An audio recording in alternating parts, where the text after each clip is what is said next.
கண்ணியத்துக்குரிய ஏக இறைவன் அல்லாவின் நல்லடியார்களே, நம் அனைவருக்கும் அந்த ஏக இறைவனுடைய அருள் உண்டாவதாக. இன்றைக்கு குர்ஆனுடைய ஒரே ஒரு வசனம், ஒரு வார்த்தை தான், ஒரு வசனம். அது அத்தியாயம் 107 4வது வசனம், மாவுன். அதாவது 107வது அத்தியாயம் 4வது வசனம்.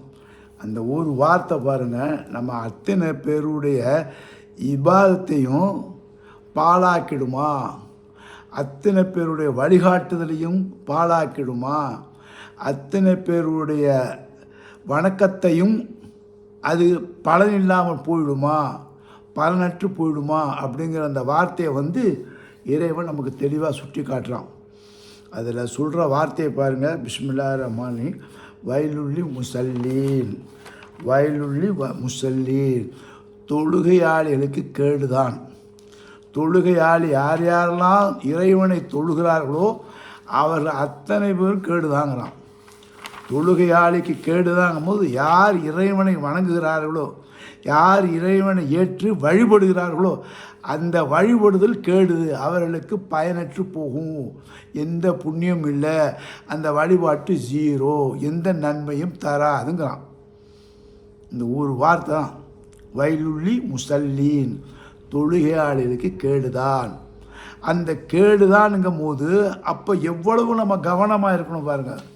கவனமற்ற அலட்சியம் இதில் சேருது. அப்போ நம்முடைய இபாதத்து, நம்முடைய வழிபாடுகள், நம்முடைய வணக்கங்கள், நம்முடைய புரிதல் அனைத்தும் எப்படி இருக்கணும்னா ஆதாரத்தோடு இருக்கணும், ஆசையோடு இருக்கணும், இறைவனோடு சேர்ந்து இருக்கணும். அப்படி இருந்தால் தான் அது பயனுள்ளது, இல்லது பயனற்றது அப்படிங்கிறான். அப்போ இந்த தொழுகைங்கிற வார்த்தையை நம்ம பார்க்கணும். இப்போ இந்த தொழுகைங்கிற வார்த்தை பார்த்திங்களா, அது தூய தமிழ் வார்த்தை, அழகான வார்த்தை. அது பார்த்திங்கன்னா வழிபடுதல், இறைதல், வழிபடுதல். அது தமிழ் அகராதியில் பார்த்திங்கன்னா இறைவனை, இறைவியை வழிபடுதல், ஆராதனை செய்தல், வணங்குதல். இப்போ இவ்வளவும் வருது. அது தொழுகை என்பது தமிழ் சொல்லு, அது தூய தமிழ் சொல்லு.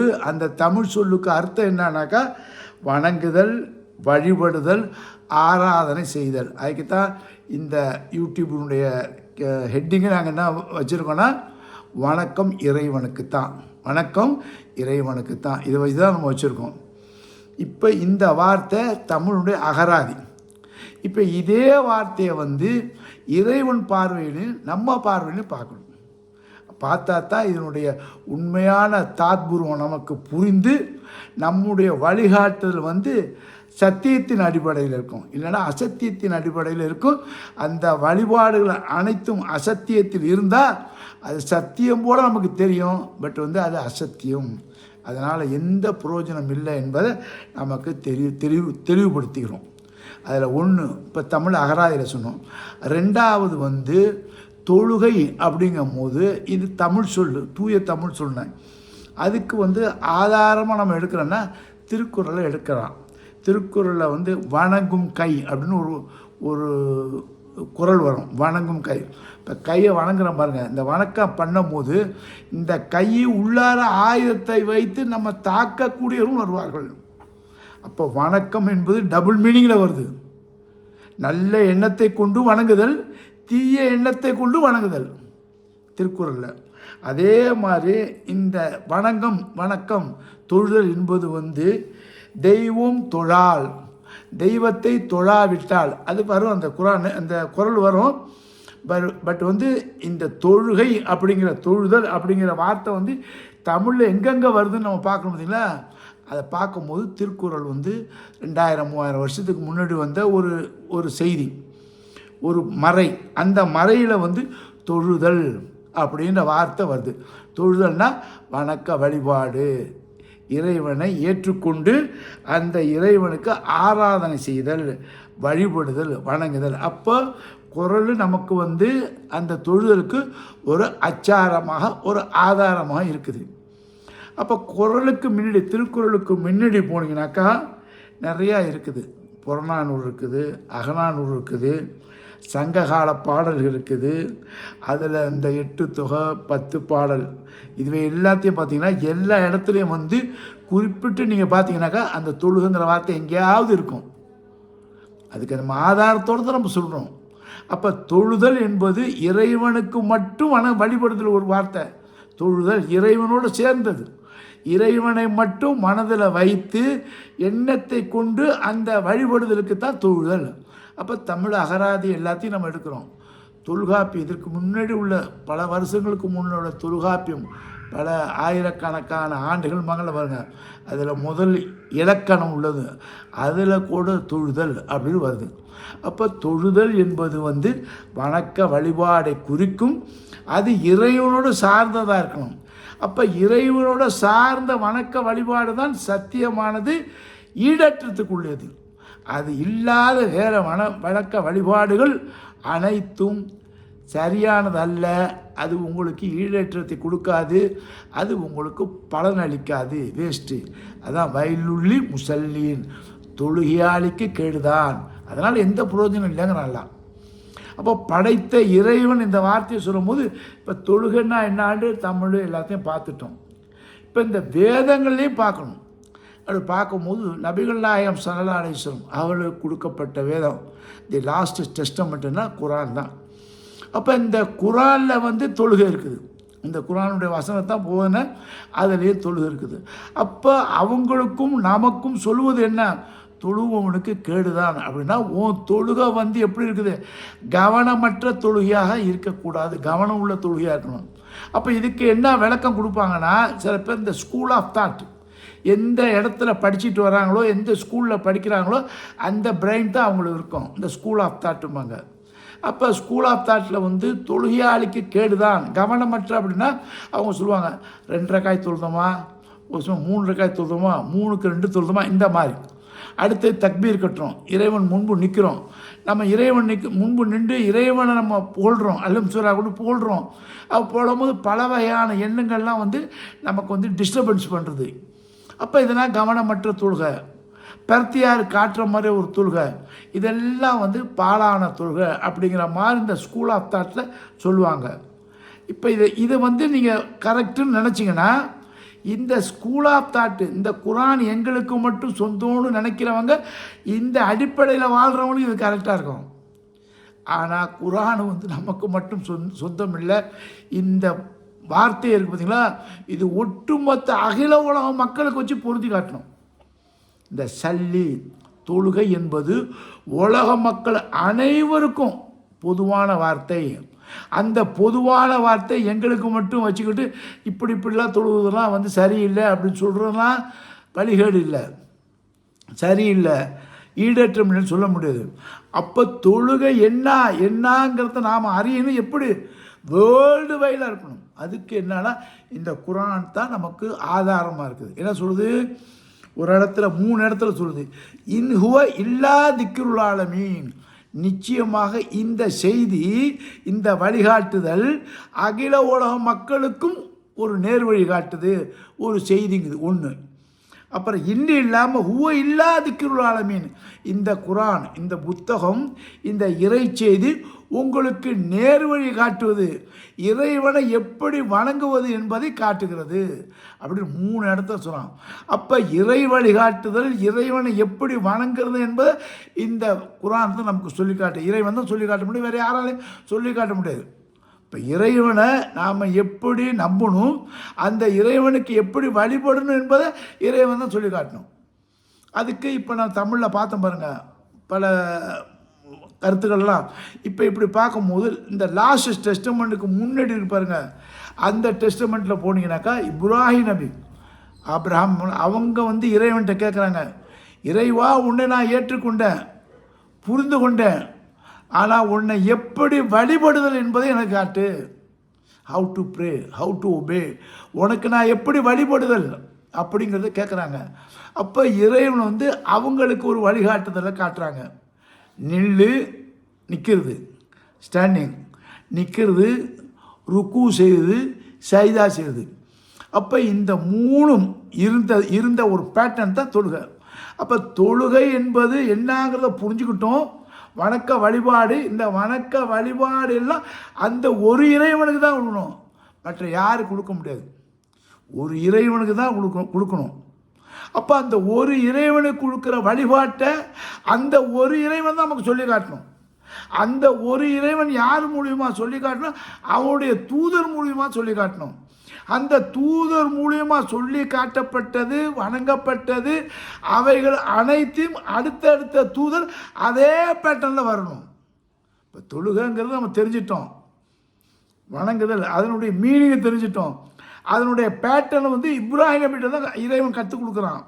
அப்போ அந்த பேட்டர்ன் வந்து ஒரு தூதருக்கு மட்டும் கடைசி தூதர் முகமது நபி ஸல்லல்லாஹு அலைஹி வஸல்லம் வரைக்கும் இந்த பேட்டர்ன் கரெக்டாக இருக்கணும். அதுக்கு ஆதாரங்களை நீங்கள் தேடினீங்கன்னா இறைவனுடைய வேதத்தில் தான் பார்க்கலாம்.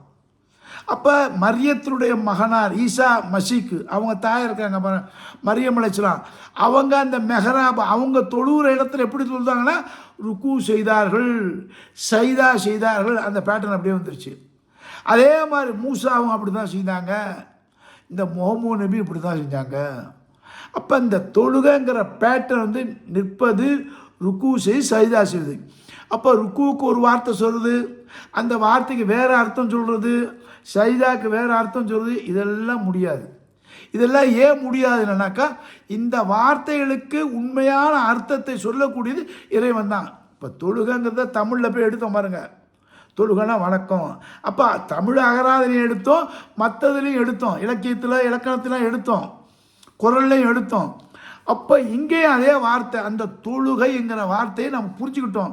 அப்போ அந்த வழிபாடு முறை யார் கற்றுக் கொடுக்கணும் அப்படின்னா அந்த வழிபாட்டுக்கு உள்ளவன் தான் கற்றுக் கொடுக்கணும். யார் நம்ம யாருக்கெல்லாம் வழிபடுகிறோமோ அந்த வழிபடக்கூடிய இறைவன் தான் நம்ம கற்றுக் கொடுக்கணும். அப்போ அந்த இறைவன் என்ன வழியை காட்டினா இந்த வழியை காட்டிட்டான். அப்போ இந்த வழியை காட்டும் போது நிற்பது, குனிவது, அப்புறம் டோட்டல் சரண்டர் டு காட், முழுசாக அல்லாட்ட வந்து கடவுள்கிட்ட வந்து கர்த்தர்கிட்ட வந்து ஏக இறைவன்கிட்ட சரண்டர் ஆகுது. இதான் இந்த பேட்டர்ன் ஆஃப் ப்ரேயர். இதை எந்த மாற்றமும் யாராலும் செய்ய முடியாது. அப்போ மாற்ற முடியாத இந்த வழிபாட்டு முறையை வந்து இறைவன் ஒவ்வொரு தூதர் மூலியமாக கற்று இன்றைக்கி அந்த தொழுவு முறையை தான் நாம் செய்துக்கிட்டு வரோம். இதை வந்து நீங்கள் மறுக்கலைன்னா குரானை வச்சு தான் மறுக்கணும். அதாவது குரானுக்கு வந்து வேறு ஒரு அர்த்தமும் கொடுக்க முடியாது. இப்போ நான் அகராதி தமிழ் அகராதியில் எடுத்துகிட்டு வந்து இந்த தொழுகைனா வணக்கம்னு அதே மாதிரி இங்கேயும் அது தான் வருது. அப்போ அந்த பேட்டர்ன் வந்து ஆரம்பத்துலேருந்து இன்று வரைக்கும் அல்லாஹ்வுடைய நபிகள் ஸல்லல்லாஹு அலைஹி வஸல்லம் வரைக்கும் வருதுன்னா இந்த தொழுகை வந்து யார்? முஸ்லீமுக்கு மட்டும் இல்லை. அப்போ யாருக்கு சொல்கிறான்? இன்ஹுவ இல்லா திக்ருன், அகில உலக மக்களுக்கு வழிகாட்டுதல். இறைவன் ஒரு இறைவன் தான், ஒன்றே குலன் ஒருவனே தேவன். அந்த ஒரு தேவனை எப்படி வழிபட வேண்டும் என்ற பேட்டர்னை இறைவன் காட்டிட்டான். அப்போ அந்த பேட்டர்னில் தான் நீங்கள் இறைவனை வழிபடணும். மற்ற வழியில் வந்து நீங்கள் ஏற்றுக்கிட்டீங்கன்னா அது உங்களுக்கு அங்கீகரிக்கப்படாது, அது ஈடேற்றம் கொடுக்காது, அந்த தொழுகை உங்களுக்கு வேஸ்ட்டு தான், புண்ணியம் இல்லைங்கிறான் இறைவன். இதை சொல்லும் போது இதுக்கு உதாரணம் சொல்கிறான். இப்ராஹிம் நபியிலேருந்து அந்த நபியிலேருந்து கடைசி முகமது நபி வரைக்கும் எப்படி சொல்கிறான் இறைவன்? 4வது அத்தியாயம் 115வது வசனம், 4வது அத்தியாயம் அன்னிசால 115வது வசனத்தில் சொல்கிறான், தெளிவு காட்டிவிட்டேன், தெளிவாகிவிட்டது, உங்களுக்கு தெளிவுபடுத்தி விட்டேன், இந்த தூதர் மூலிமா வணக்க வழிபாடுகளை தெளிவுபடுத்தி விட்டேன்.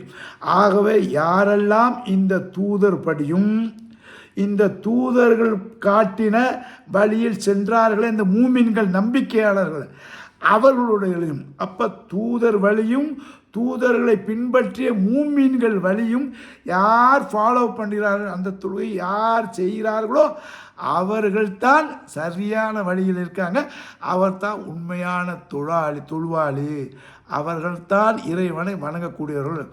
அந்த கண்ணுக்கு தெரியாத புலப்படாத அந்த ஏக இறைவனை எப்படி வணங்கணும் என்று காட்டி கொடுத்துட்டாங்க பாருங்க தூதர்கள்லாம். அந்த தூதர்களை ஃபாலோ பண்ண அந்தந்த மக்கள், தூதரை ஏற்காத மக்கள் விட்டுருங்க, அது வரும். அப்போ தூதரையும் வேதத்தையும் ஏற்றுக்கொண்ட மக்கள் இருக்காங்க பாருங்க, ஒவ்வொரு தூதர் ஒவ்வொரு வேதம், ஒவ்வொரு தூதர் ஒவ்வொரு வேதம். அப்போ அந்த வேதங்கள் எல்லாமே ஒன்று தான், ஒரே பேட்டர்ன். அந்த பேட்டர்னில் யாரெல்லாம் தூதர்களும் அந்த தூதர்களை பின்பற்றிய மூமீன்கள் சென்ற வழியில் சென்றார்களோ அதுதான் சரியான வணக்கம் அப்படிங்கிறான். அப்போ இந்த வணக்கம் வந்து நமக்கு தெரிஞ்சிருச்சு. இப்போ இந்த வணக்கம் பாழாகிவிடுமே என்று இறைவன் சொன்னான். அப்போ எப்படி நம்மளோட வணக்கம் பாழாகிவிடும்னாக்கா, தூதர் காட்டாத வணக்க வழிமுறை எங்கள் மூதாதையர் செய்தார்கள், இப்படித்தான் நாங்கள் வழிபட்டோம்னா அதற்கு வந்து எவிடன்ஸ் அத்தாரிட்டி இருக்குதான்னு கேட்டிங்கன்னா அத்தாரிட்டி இல்லைன்னு தான் வரும்.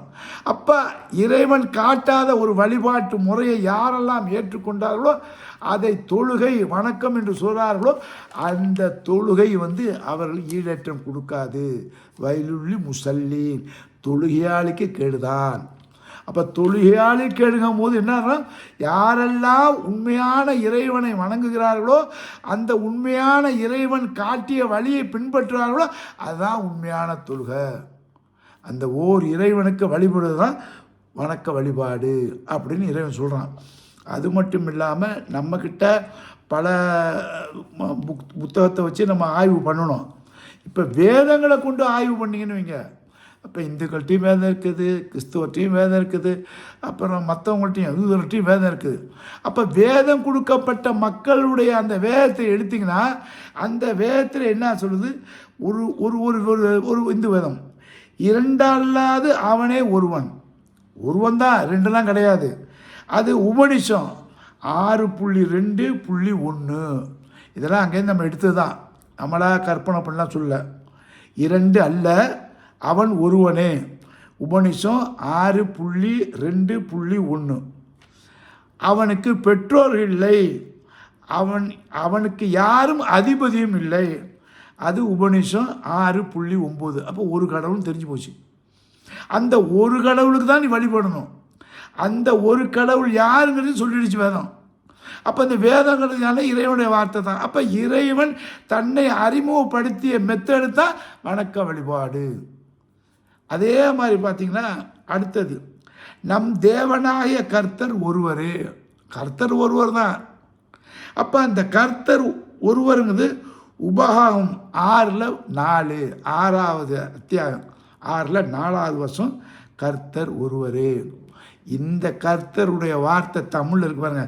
இது அரபியில் சொன்னால் ஈசா மரியத்தினுடைய மகனார் எப்படி சொல்கிறாங்கன்னா, அரபில் ரப்பி அல்லா, என்னுடைய ரட்சகன் அல்லா, ரப்பக்கும் அல்லா, உங்களுடைய ரட்சகன் அல்லா தான். ஊபுது, அவனே நீங்கள் வழிபடுங்கள், தொழுங்கள். இந்த பேட்டர்ன் தொழுங்கள். ஹாதா சிராத்தில் முஸ்தகீம், இதான் நேரான வழி. அப்படியே ஓன் ஸ்டேட்மெண்ட்டு அஃபிடவிட்டு பண்ணிட்டு போயிட்டார் ஈசா அலைஹிஸ்ஸலாம். அப்போ ஒவ்வொரு தூதர்களும் சொன்ன வார்த்தை, ஒவ்வொரு தூதர்களும் காட்டிய அந்த ஏக இறைவனை எப்படி வழிபடுதல், அந்த பேட்டர்னில் நீங்கள் போனால் தான் உங்கள் சலாத்து அது ஈடேற்றம் கொடுக்கும்.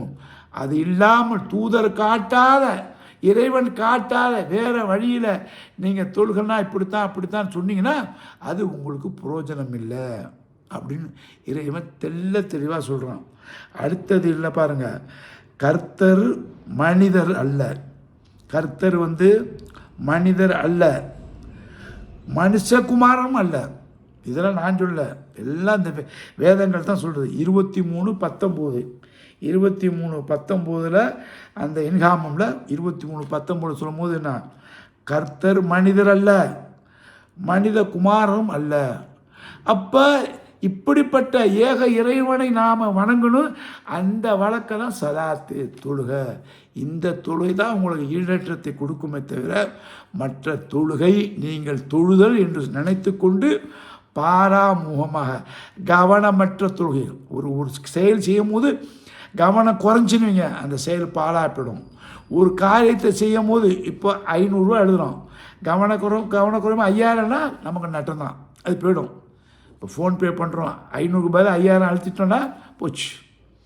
அப்போ இதான் கவனமற்ற. அப்போ நம்மளுடைய பிரார்த்தனைகள், நம்முடைய வணக்கம்லாம் எதை கொண்டு இருக்குன்னா, நமக்கு யார் வழிகாட்டினார்களோ அந்த சிறந்த வழிகாட்டுதல் எடுக்கணும். அப்போ தான் சரியான வழியில் இருக்கும். இதான் தொழுகை.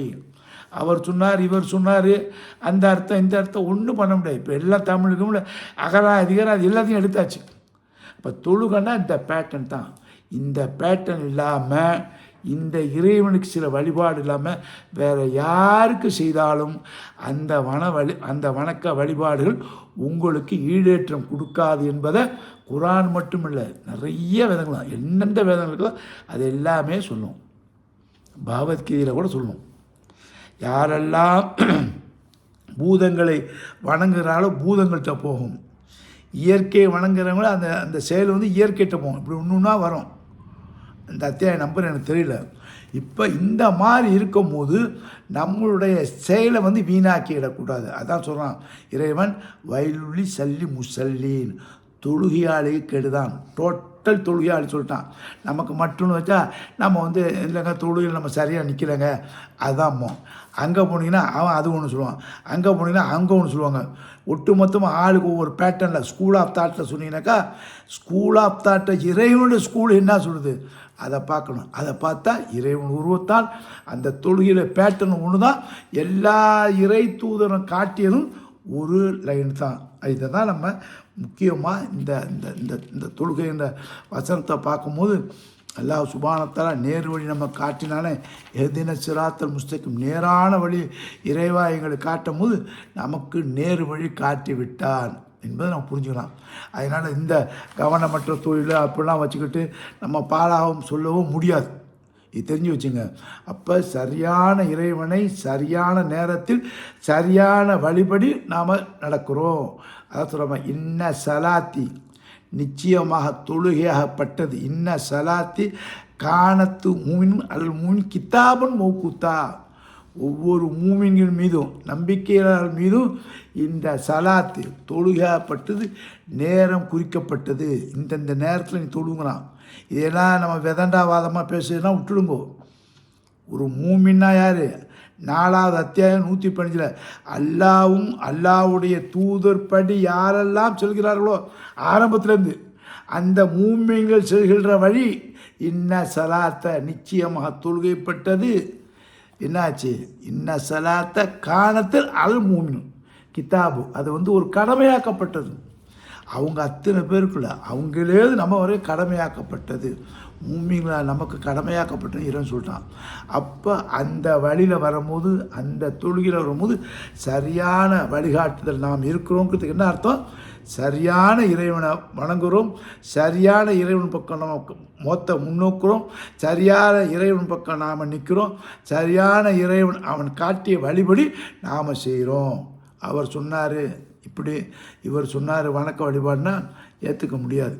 ஏன் ஏற்றுக்க முடியாதுன்னா, அல்லாஹ் சொல்கிறான், அல்லாவும் அல்லாவுடைய தூதரும் ஒரு காரியத்தில் தீர்மானித்து விட்டால், இதான் பேட்டர்ன்.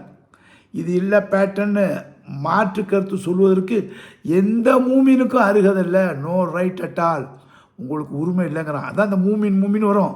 இந்த இடத்துல நான் 33வது அத்தியாயம் 35வது வசனம் சொல்கிறான், அல்லாவும் அல்லாவுடைய தூதரும் ஒரு வழிகாட்டுதல் காட்டிட்டாங்கன்னா எந்த மூமினுக்கும் அதில் மாற்று கருத்து சொல்வதற்கு உரிமை இல்லை. இதாண்டா தொழுகை, இதான் தொழுகை, இப்படி தான் தொழுகணும், இப்படி தான் ஏற்றுக்கணும், இதான் உனக்கு ஈடு இருக்கணும். இல்லைன்னா மற்ற அனைத்தும் உனக்கு வீணாகிவிடும். அப்போ நீயா ஒரு தோழன் கற்பனை பண்ணிவிட்டு நீயா ஒரு கடவுள்கிட்ட போய் நீயா ஒரு வணக்கத்தை பண்ணால், நம்ம ஒரு பழமொழி சொல்லுவாங்க பாருங்கள், என் வீட்டுக்காரன் கச்சேரிக்கு போனான்ட்டு, அந்த கதை தான் வரும். அப்போ வணக்க வழிபாடுகளை கவனமற்று இருக்கக்கூடாது. கவனமாக எதிராக வழிபாடு, யாருக்கு வழிபாடு பண்ணணும், யாரை ஏற்றுக்கணும், இந்த மாதிரி நம்ம கவனத்தை நாம் எடுத்தோம்னா அந்த கவனத்துக்கு இறைவன் பதில் கொடுத்துருவான். இந்த கவனத்துக்கு, அதான் கவனமற்றனா கவனத்துக்கு வா, அலட்சியம் பண்ணாமல் நேராக வா. அப்போ உன்னுடைய வணக்க வழிபாடுகளை நீ சீர்படுத்திக்கொள், சிறப்பாக்கிக்கொள். அப்படின்னாக்கா ரெஃபரன்ஸ் டு ஆல் த கிதாபு, நீ எந்தெந்த கிதாபுன்னு சொல்லியோ உங்ககிட்ட உள்ள அத்தனை கிதாபையும் நீ எடுத்து அதை வெரிஃபை பண்ணு. அந்த கித்தாபுடைய கிராமரை வெரிஃபை பண்ணும், அந்த கித்தாபுடைய இறை தூதரை வெரிஃபை பண்ணும். எல்லாம் பண்ணலாம், எல்லாம் நம்ம கையில் இருக்குது. அப்போ எல்லாத்தையும் பண்ணும்போது சத்தியம் நமக்கு நிச்சயமாக விளங்கிவிடும். இதுதான் இறைவன் சொல்லும் போது கடைசியாக முடிக்கும் போது சொல்கிறான். 2வது அத்தியாயம் 99வது வசனம், அல் பக்ரா 99வது வசனம். 29வது அத்தியாயம் 49வது வசனம். இந்த ரெண்டில் பாருங்கள், 2ல் 99, 29ல் 49 சொல்கிறான், தெளிவான வசனங்கள் வந்த பின்பு யார் முரண்படுகிறார்களோ, யார் அதை அலட்சியப்படுத்துகிறார்களோ, அவங்களுக்கு தெரியாது, அடைய ஆண்டவனை பற்றி வணங்கிட்டு போகிறோம் அப்படின்னு அலட்சியமாக இருப்பாங்க. ஏதோ நம்ம போகிறோம், கடவுளை வணங்குறோம் அப்படின்னு அலட்சியமாக இருக்காங்க பாரு. அதில் இன்ட்ரெஸ்ட் இல்லாமல் இருப்பான், பட் கடவுளை நம்புவான். 95% கடவுளை வணங்குறான். ஆனால் யார் கடவுள் எப்படி வணங்கணும்னு அதில் கவனமற்று இருக்கான். அதான் அலட்சியம். அப்போ இந்த அலட்சியத்திற்கு தான் சொல்கிறான் கூலி கிடைக்காது, வேஸ்ட்டு. அதுதான் சொல்கிறான். யாருன்னா தெளிவான வசனங்கள் வந்த பிறகு அதை படித்து பார்க்கணும், அதை ஆய்வு செய்யணும். இது சரியாக வேணா வழியா, சரியான வழி இல்லையாங்கிறதையும் பார்க்கணும். இப்போ நம்ம சொல்கிறோம், ஆண்டவன் சொல்கிறான், உன் அறிவை கூட சிந்திச்சு பாருங்கண்ணான். நீ குருடர்கள் போல செவுடர்கள் போல வந்து உழுந்துடாத. இந்த குரானாக இருந்தால் இந்த குரானில் வந்து உழுந்துடாத. நல்லா படி, ஆய்வு செய், அதுக்கு பிறகு நீ சிந்திச்சு பாரு. உன் அறிவுக்கு எட்டுனுங்கிறான். அறிவை தான் கொண்டு வந்து வைக்கிறான். அப்போ இந்த இடத்துல சொல்கிறான். இப்போ இந்த 2வது அத்தியாயம் 99 வசனம் 29, 49 வசனத்தில் சொல்லும் போது வந்து யாரெல்லாம் இந்த லைனை விட்டுறாங்களோ, அசட்டை பண்ணுறாங்களோ, அலட்சியம் பண்ணுறாங்களோ, தெரிஞ்சும் தெரியாத மாதிரி இதான் வழிபாடு, இதெல்லாம் வழிபாடு இல்லைன்னு அவன் ஒரு ரூட் எடுக்கிறான் பாருங்க. இவர்கள்லாம் வந்து யாருன்னா பாவிகள் லிஸ்ட்டில் எல்லாம் சேர்க்குறான். அது மட்டும் இல்லாமல் வேறு யாரும் மறுக்கிறார்களோ அவர்களுக்கும் நட்டம் தாங்கிறான். சில பேர் மறுப்பாங்க, இதெல்லாம் கிடையாது, தீப்பொடியாங்கிறாங்க பாருங்க. ஆணவம் பிடிச்சி அவங்களுக்கும் அல்லாஹ் சுப்ஹானஹு வார்னிங் பண்ணுறான். வானா, கவனமற்று இருக்காத, அலட்சியமாக இருக்காத, உன்னுடைய தொழுகை சுத்தப்படுத்திக்கொள், உன்னுடைய தொழுகை சரிப்படுத்திக்கொள். இதான் கவனமற்ற தொழுகை. இப்போ இந்த கவனமற்ற தொழுகையை வந்து இறைவன் சொல்கிறான். இப்போ சொல்லிவிட்டு நமக்கு சான்ஸ் கொடுக்கலாம். என்ன சான்ஸ்னால் 2வது அத்தியாயம் 256வது வசனம், அல்பக்கரால 256வது வசனம், 10ல் 99வது வசனம், 10வது அத்தியாயம் 99வது வசனம், 11வது அத்தியாயம் 28வது வசனம், 11ல் 28. இந்த வசனம் எல்லாம் 2ல் 256, 10ல் 99, 11ல் 28 இறைவன் சொன்னால், இந்த வார்த்தையை வந்து சொல்கிறேன், படிச்சுப்பார், கூற்றுத்தனமாக அழுவாத, செவடனை போய் கேட்காம இருக்காத, நல்லா சிந்தித்து ஆய்வு பண்ணி சரியானு பாரு. உன் அறிவுக்கு பாரு, எல்லா புத்தகம் எல்லா இதையும் பாரு, எல்லா கடவுளையும் கூட சேர்த்துக்க, எல்லாத்தையும் சேர்த்து எது சரின்னு நீ கன்ஃபார்ம் பண்ணுறியோ அந்த கன்ஃபார்முக்கு வந்து உனக்கு தான் உரிமை கொடுத்துருக்கேன். நான் கட்டாயப்படுத்தலைங்கிறான். இறைவனை காட்டிட்டேன், வேதத்தை காட்டிட்டேன், இந்த தூதரை காட்டிட்டேன், வழிபாட்டில் காட்டினேன். இதை வந்து ஆய்வு பண்ணி சிந்தித்து ஏற்றுக்கொள்ளு. இல்லை எனக்கு இந்த தேவை இல்லைன்னா உன் விருப்பம், இதில் கட்டாயம் இல்லைங்கிறான். அந்த கட்டாயம் இல்லைங்கிறது மட்டும் இல்லை, நோ கம்பல்ஷன். அந்த புடிவாதம் பண்ணிடுவேன், அப்படி தான் வந்தாகணுங்க, அதுவும் இல்லைங்கிறான். அதுக்கு தான் அந்த வசனம் சொல்கிறேன். 2:256 கட்டாயம் இல்லை, 10:99 கம்பல்ஷன். ரொம்ப கம்பலே பண்ணலப்பா, ஃப்ரீடம் விட்டுட்டேன். 11:28 விரும்பினா வா பார்த்துக்க அப்படிங்கிறான். இவ்வளவும் சொல்லிட்டு கடைசியில் உலகத்திலேயே முதல் சுதந்திரமான வார்த்தையை கொடுத்தது அந்த ஏக இறைவன் தான். அந்த ஏக இறைவன் சொல்கிறான் 18வது அத்தியாயத்தில், கஹஃப் பெரிய அத்தியாயம் இருக்கேன், அந்த கஹஃபில் சொல்கிறான் 29வது வசனம், 18ல் 29வது வசனத்தில் இறைவன் சொல்கிறான், விரும்பி ஏற்கலாம், விரும்பிய நிராகரிக்கலாம். யார் இறைவன், யார் இறை தூதர், எது வேதம், அந்த வேதத்தை கொண்டு மறுமை டே ஆஃப் ஜட்ஜ்மெண்ட்டு இவைகளை கொடுத்து சாலிகான அமல், இந்த தொழுகையை கொண்டு உங்களுடைய அந்த இபாதத்தை வழிபாட்டதை சீராக்கி கொள்ளுங்கள். அப்படி இல்லைன்னா வயலுள்ளி முசல்லின், உங்கள் தொழுகை கேடுதான் அப்படின்னு இறைவன் சொல்கிறான். அது சொல்லிட்டு தான் 18-29 விரும்பினா ஏற்றுக்க, விரும்பினா நிராகரி. ஃப்ரீடம், ஃபுல் ஃப்ரீடம் கொடுத்துட்டான். உலகத்திலேயே முதல் ஃப்ரீடம் கொடுத்தா வார்த்தை இது இறைவன் தான். இறைவன் தான் கொடுத்தான். Freedom of speech, freedom of life அப்படிங்கிற பாருங்கள். எல்லாம் நம்ம சுதந்திரத்தை கொடுத்தது யார்? நம்ம தான். 18வது அத்தியாயம் 29வது வசனத்தில் விரும்பிய ஏற்கலாம், விரும்பிய நிராகரிக்கலாங்கிறான். ஆகவே அல்லாஹ்வுடைய கண்ணியத்துக்குரிய ஏக இறைவனுடைய அடியார்களே, அந்த அடிமைத்தனங்கிறத விட அந்த ஆதரவு, இறைவன் மீது நம்ம லவ் வைக்கிறோம், அந்த ஆதரவை எப்படி வைக்கணும், எந்த மெத்தடில் வைக்கணும், அதனுடைய பலனை எப்படி நாம் கிடைக்கணும் என்பதை தான் சிந்திக்கணும். கவனம் மட்டும் இருக்கக்கூடாது. உங்களுடைய வழிபாட்டு முறையில் கவனம் மட்டும் இருக்கக்கூடாது.